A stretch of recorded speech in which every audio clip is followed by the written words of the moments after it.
اعوذ باللہ من الشیطان الرجیم بسم اللہ الرحمن الرحیم الرحمن جل شانہ صلی اللہ علیہ وآلہ وسلم۔ السلام علیکم ورحمۃ اللہ وبرکاتہ۔ آیت نمبر 60 البقرہ۔ وَإِذِ اسْتَسْقَىٰ مُوسَىٰ لِقَوْمِهِ فَقُلْنَا اضْرِبْ بِعَصَاكَ الْحَجَرَ فَانْفَجَرَتْ مِنْهُ اثْنَتَا عَشْرَةَ عَيْنًا قَدْ عَلِمَ كُلُّ أُنَاسٍ مَشْرَبَهُمْ كُلُوا وَاشْرَبُوا مِنْ رِزْقِ اللَّهِ وَلَا تَعْثَوْا فِي الْأَرْضِ مُفْسِدِينَ۔ وَإِذْ اور جب استسقا پانی مانگا، اس کا روٹ ہے سقا، سین قاف یہ، اور سقا بیسیکلی کہتے ہیں ماشکی کو، جو ماشکی پہلے زمانے میں ہوتا تھا نا، جو پانی پلایا کرتا تھا بازاروں میں چمڑے کا وہ لے کر، اور ہم اردو میں اکثر ایک لفظ استعمال کرتے ہیں ساقی، پلانے والا، تو لیکن وہ ساقی جو ہوتا ہے وہ بیسیکلی میں پلانے والا ہوتا ہے نا، شراب پلانے والا، تو اس کے لیے استعمال ہوتا ہے، لیکن سقا جو ہے یہ بیسیکلی ماشکی کو پانی پلانے والے کو یا پانی دینے کو۔ اور جب استسقا پانی مانگا موسیٰ نے لقومہ واسطے اپنی قوم کے، قلنا پس کہا ہم نے، قلنا اضرب مارو، بعصاک عصا اپنے عصا کو، بعصاک میں روٹ ہے عصا، اضرب میں ضرب جیسے ہم کہتے ہیں نا اردو میں ضرب، اور عربی میں ضرب ہے مارنا، ضرب لگانا، اردو میں ہم کہتے ہیں نا ضرب ماری یا ضرب لگائی، تو یہ اس میں آئے گا اضرب بعصاک عصا اپنا، الحجر سخت پتھر کو، ٹھیک ہے، حجر کیا ہوتا ہے؟ سخت پتھر، اس کا مطلب ہوتا ہے۔ فنفجرت پس پھٹ نکلے، فجر اس کا روٹ ہے، فنفجرت لفظ میں فجر اس کا روٹ ہے، فجر جیسے ہم کہتے ہیں نا فجر کا وقت، تو فجر کیا ہوتا ہے؟ رات کا سے دن کا پھوٹنا فجر کہلاتا ہے، رات کی گھپ تاریکی میں سے روشنی کا پھوٹنا فجر کہلاتا ہے۔ تو اس میں بھی کیا؟ فجر پھٹ کر نکلنا، زور سے وسیع پیمانے پر نکلنا کسی بھی چیز کا مطلب، تو یہاں پہ پانی مراد ہے۔ من ہو اس میں سے اس اسنتا عشرتا عینا، اسنت کہتے ہیں عربی میں 2 کو، عشرہ کہتے ہیں 10 کو، تو یہاں پہ 12 کا لفظ اس طرح پورا کیا ہے کہ اسنتا عشرہ 12، عینا چشمہ۔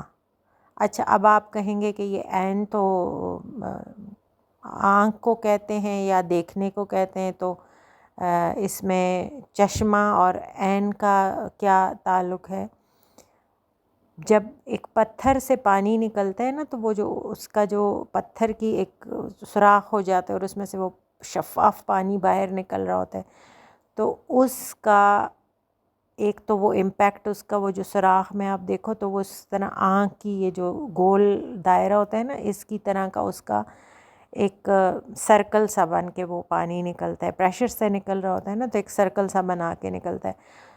دوسرا مطلب اس کا یہ ہو سکتا ہے کہ ایک تو اس کا دیکھنا، اور ایک اس کی وسعت بھی مطلب ہو سکتا ہے، اس کا مطلب اس لفظ کی وسعت جو ہے، اور وہ نظر کی وسعت اور چشمے کی وسعت، اس سے بھی ہم مراد لے سکتے ہیں۔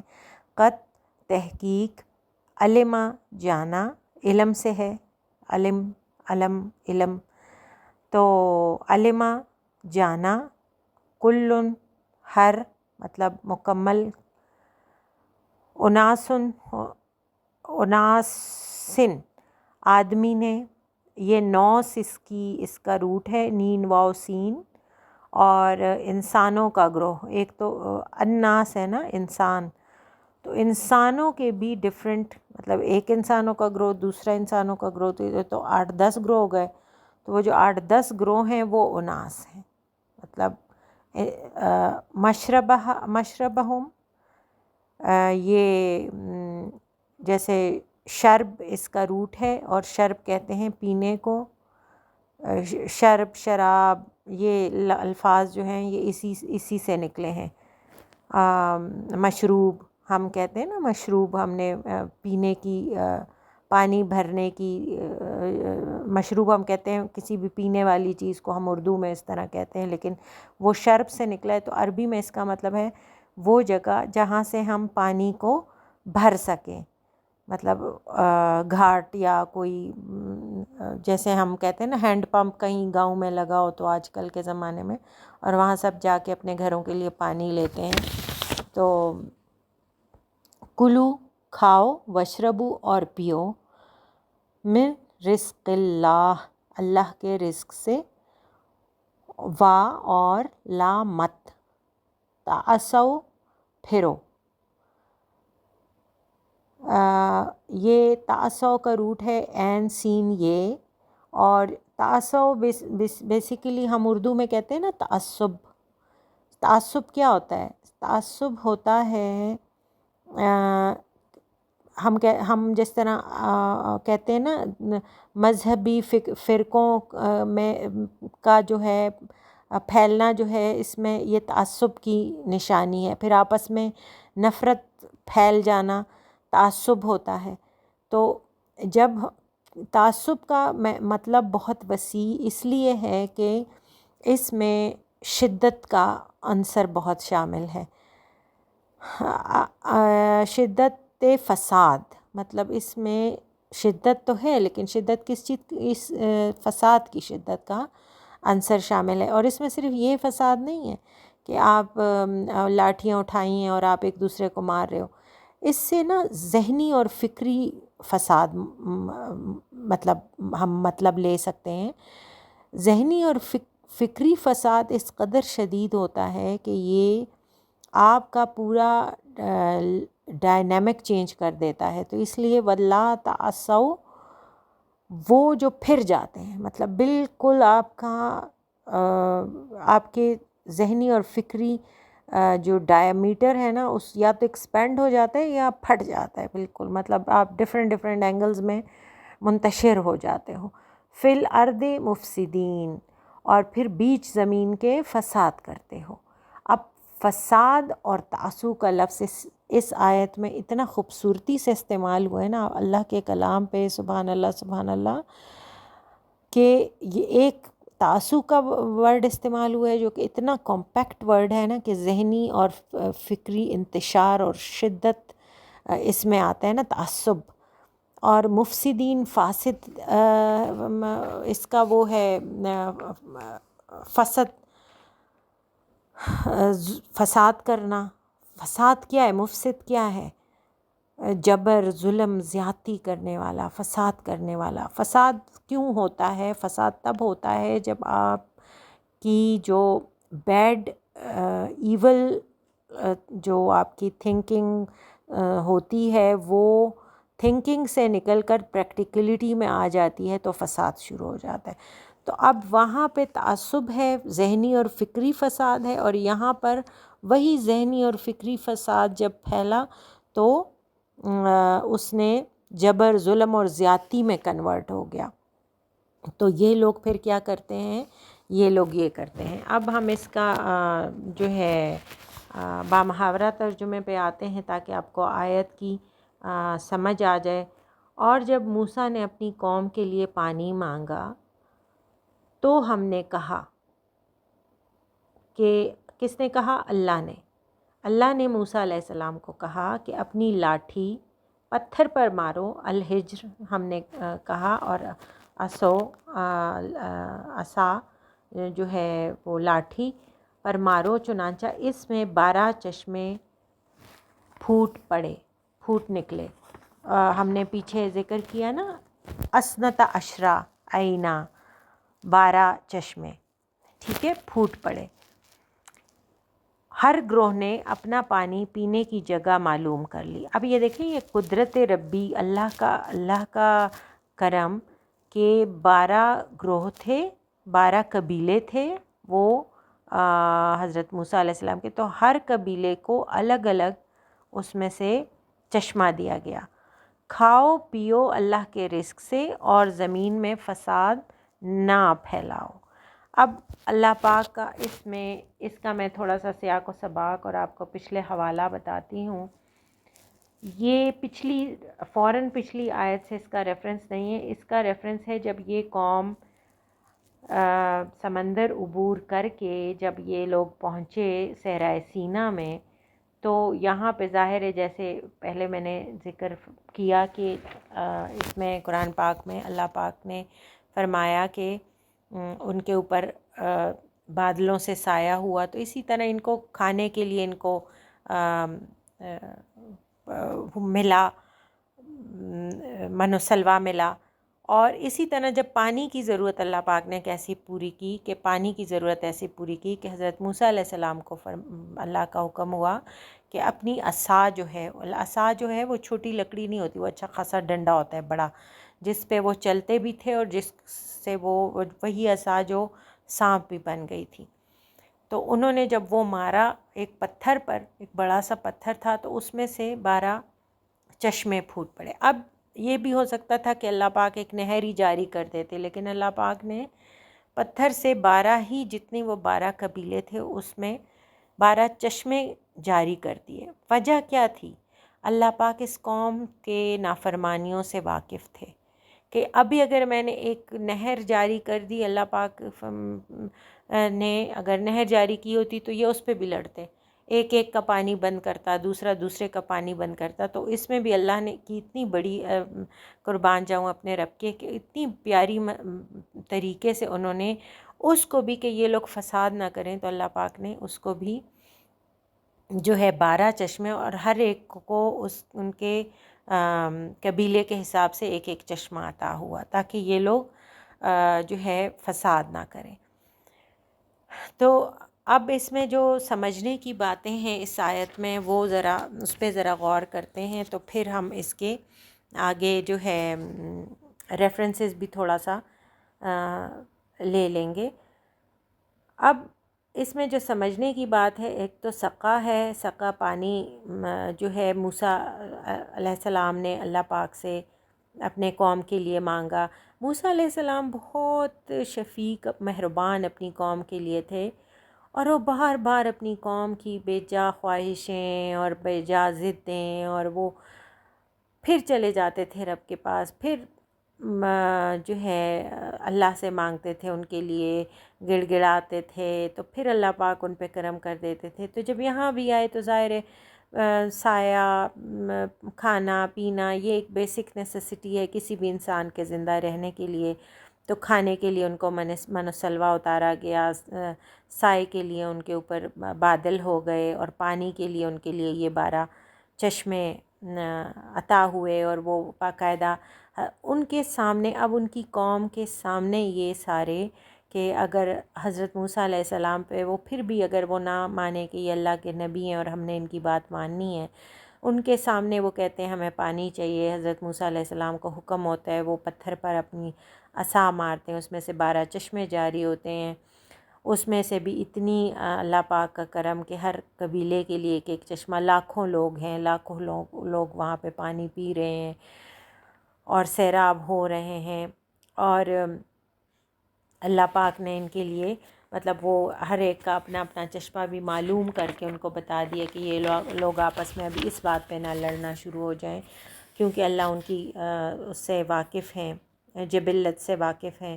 تو اللہ پاک نے فرمایا کہ بس کھاؤ پیو، اور بس یہ تو اللہ نے آپ لوگوں کو رزق عطا کیا ہے، اور بس جو ہے اس میں یہاں پہ گھومو پھرو، اور بس یہاں پہ فساد نہ کرو۔ اب اللہ نے ایک ہی چیز سے منع فرمایا کہ بس ٹھیک ہے کھاؤ پیو موج کرو، لیکن کیا مت کرو، فساد مت کرو۔ لیکن اب یہ لوگ کیا کرتے ہیں، یہ لوگ جس چیز سے اللہ پاک منع فرما رہے وہی چیزیں ان کو مرغوب ہو رہی ہیں، محبوب ہو رہی ہیں، اور یہ وہی کچھ کر رہے ہیں۔ مطلب یہ نہیں کہ ابھی سے، جب سے انہوں نے مطلب ان کو پتہ چلا ہے کہ ہم تو بڑے جی لاڈلے ہیں، ہمارے لیے تو ڈائریکٹ چیزیں آ رہی ہیں آسمان سے، اور لیکن اتنے ناشکرے ہیں پھر بھی اس کے باوجود بھی۔ اب یہاں پہ جو سمجھنے کی بات تھی تو وہ میں نے پہلے ہی ترجمے میں بھی سمجھا دی اور لفظی معنی میں بھی، کہ تعصب کا جو لفظ اور اللہ کا مفسدین دونوں کو، اس کا کمپیریزن اگر آپ ڈرا کریں تو آپ کو اللہ کے کلام پہ یقین کریں پیار آنا شروع ہو جائے گا۔ اس میں تو کوئی شک کی گنجائش پہلے ہی ہمارے لیے بینگ اے مسلم نہیں ہے کہ یہ اللہ کا کلام ہے، لیکن آپ کو اللہ کے کلام کے ساتھ اور محبت اور پیار اللہ کے ساتھ اور اللہ کے کلام کے ساتھ ہو جائے گا کہ اتنے پیارے طریقے سے اللہ پاک سمجھاتے بھی ہیں نا خود۔ تو یہاں پہ تعصب سے ہے، یہ ذہنی اور فکری فساد ہے، ٹھیک ہے۔ اور یہی جب شدت اختیار کر لیتا ہے، کیونکہ یہ شدت فساد کا لفظ استعمال ہوا ہے، ذہنی اور فکری فساد، شدت فساد، تو یہی جب شدت اختیار کر جاتا ہے تو کیا ہو جاتا ہے، یہ لوگ مفسدین میں سے نہ ہو جاؤ۔ مفسدین کون ہوتے ہیں؟ جبر اور ظلم کرنے والے۔ اور جبر اور ظلم کب ہوتا ہے؟ جب انسان کی تمام جو اس کی جو گڈ چیزیں ہوتی ہیں نا، وہ بیڈ میں کنورٹ ہو کے اس سے بھی ایکسیڈ کر جاتے ہیں۔ تو لوگ جسمانی، جس کو کہیں نا تشدد اور ظلم اور جبر اور سب چیزیں اس میں آ جاتی ہیں، تو اس پہ یہ لوگ اپنے آپ کو شروع ہو جاتے ہیں، ظلم کرنا شروع ہو جاتے ہیں اور لوگوں پر، اور آپس میں لڑائی جھگڑا شروع ہو جاتے ہیں۔ تو اس سے کیا ہوتا ہے کہ نقصان کن کا ہوتا ہے؟ انہی کا، خود کا ہی ہوتا ہے۔ آپس میں لڑیں گے تو ظاہر ہے کس کا نقصان ہوگا؟ خود کا ہی نقصان ہوگا۔ اللہ کا یہ کیا بگاڑ لیں گے؟ اور اللہ کے اس میں تو ذرا برابر بھی فرق نہیں آئے گا اللہ کے نظام میں، لیکن کیا ہوگا کہ یہ خود اپنے ساتھ ظلم کریں گے۔ اچھا، اب اس کے لیے میں تھوڑا سا حوالے دے دوں کہ نبی پاک صلی اللہ علیہ وسلم نے فرمایا، اللہ کے انبیاء کو ان کے زمانے کے لحاظ سے یہ ایک معجزہ تھا نا کہ حضرت موسیٰ علیہ السلام نے عصا مارا اور اس میں سے پانی نکلا، اللہ پاک نے ایک ظاہری ایک معجزہ دکھایا۔ تو نبی پاک صلی اللہ علیہ وسلم کی حدیث پاک صلی اللہ علیہ وسلم ہے، صحیح بخاری کی حدیث ہے کہ ہر زمانے میں انبیاء کو ان کے اس وقت کے لحاظ سے یا اس زمانے کے لحاظ سے، حالات کے لحاظ سے، جو بھی میں اپنے الفاظ میں بیان کر رہی ہوں، معجزے عطا کیے گئے ہیں، اور میرا معجزہ قرآن ہے۔ نبی پاک صلی اللہ علیہ وسلم نے فرمایا کہ میرا معجزہ قرآن پاک ہے جو ہمیشہ باقی رہے گا۔ تو اللہ کی نعمتوں کا، اب جیسے یہ لوگ، ان کو کیا کیا عطا ہوا، لیکن انہوں نے کیا کیا؟ کفران نعمت کیا۔ لیکن اللہ پاک کی اگر نعمتوں کو قدر کی نگاہ سے دیکھو، نبی پاک صلی اللہ علیہ وسلم نے فرمایا، مسند احمد کی حدیث ہے کہ اللہ پاک کی نعمتوں کی اگر قدر کرو تو ان کے بارے میں اور ان کے بارے میں ناشکری سے بچو، کہ مطلب انسان کو اللہ کی نعمتوں کی قدر کرنی چاہیے اور ناشکری نہیں کرنی چاہیے۔ اور مفسدین کے لیے کیا نبی پاک صلی اللہ علیہ وسلم نے فرمایا کہ یہ سنن نسائی کی حدیث ہے، مسلمان وہ ہے جس کے ہاتھ اور زبان سے دوسرے مسلمان محفوظ ہیں، اور مومن وہ ہے مسلمان کی، یہ دیکھیں اب اس میں مومن اور مسلمان کی بہت پیاری ڈیفینیشن ہے، اس کو سمجھنے کی ضرورت ہے۔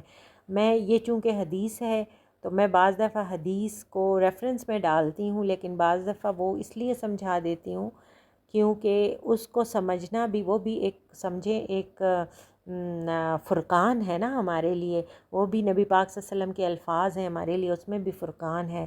قرآن پاک تو ہے ہی فرقان، لیکن حدیث نبی صلی اللہ علیہ وسلم کا عرفان ہے، مطلب قرآن فرقان ہے اور یہ عرفان ہے جو نبی پاک صلی اللہ علیہ وسلم کا، تو یہ بھی اللہ کی طرف سے ہی عطا ہے۔ تو ہمیں اس حدیث کو اسپیسیفکلی سنیں اور سمجھیں۔ مسلمان کون ہے؟ وہ جس کے ہاتھ اور زبان سے دوسرے مسلمان محفوظ ہیں۔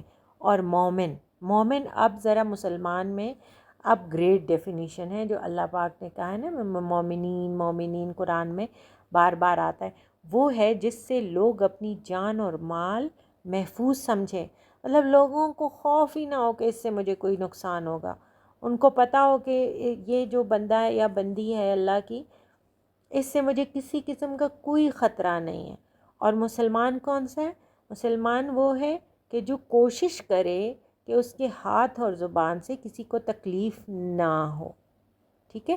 تو یہ چیزیں سمجھنے کی ہیں، اور آج کل کے زمانے میں ہمیں ان چیزوں کو سمجھنے کی بہت اس لیے ضرورت ہے کیونکہ آج کل جو ہمارا زمانہ ہے، جو یہ ابھی کا دور ہے، اس میں بہت ساری ایسی چیزیں ہم دانستہ غیر دانستہ طور پر کر رہے ہیں، ناشکریاں کر رہے ہیں، کفران نعمت کر رہے ہیں، ذہنی اور فسادی انتشار پھیل جاتا ہے۔ آپ جب مس کنڈکٹ کرتے ہیں ورڈز کو، الفاظ کو، سچویشنز کو، سینیریوز کو، تو اس سے کیا ہوتا ہے، اس سے جب ایک چیز ہمارے اختیار سے یا لوگوں کے اختیار سے نکل جاتی ہے، جب ہم ملکی سطح پر دیکھتے ہیں، ہم چھوٹے لیول پہ دیکھتے ہیں، ہم اپنے گھروں، بازاروں، دفتروں، ہر جگہ آس پاس محلے، گاؤں میں دیکھتے ہیں کہ جب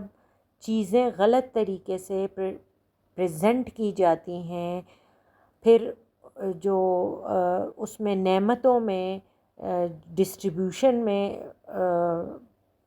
ایک جیسا نہیں دیا جاتا، اعتدال نہیں ہوتا، عدل نہیں ہوتا، ہمارے سسٹم میں عدل نہیں ہوتا، ہمارے جو ہے جب ہم سودا لینے جاتے ہیں یا تجارت میں وہ چیزیں جو اس کا معیار، ناپ تول میں کمی، یہ والی چیزیں ہوتی ہیں، یہ سب جو ہے یہ انتشار اور فساد کی ایک لو قسم ہے۔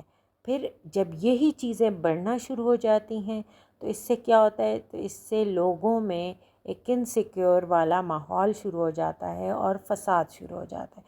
جیسے اللہ پاک نے جب ہمیں اس آیت میں بتایا کہ 12 چشمے اور 12 قبیلے، اس سے ہمیں یہ سبق ملتا ہے کہ ہمیں بھی اپنی زندگیوں میں ایک سسٹم کو جو ہے نا اس کو صحیح رکھنا ہے، تاکہ وہ سسٹم صحیح ہو، لوگوں میں ہر چیز ایک جیسی یکساں تقسیم ہو، تاکہ اس میں اس کی مس مینجمنٹ کی وجہ سے افراتفری نہ پھیلے، انتشار نہ پھیلے، فساد نہ پھیلے۔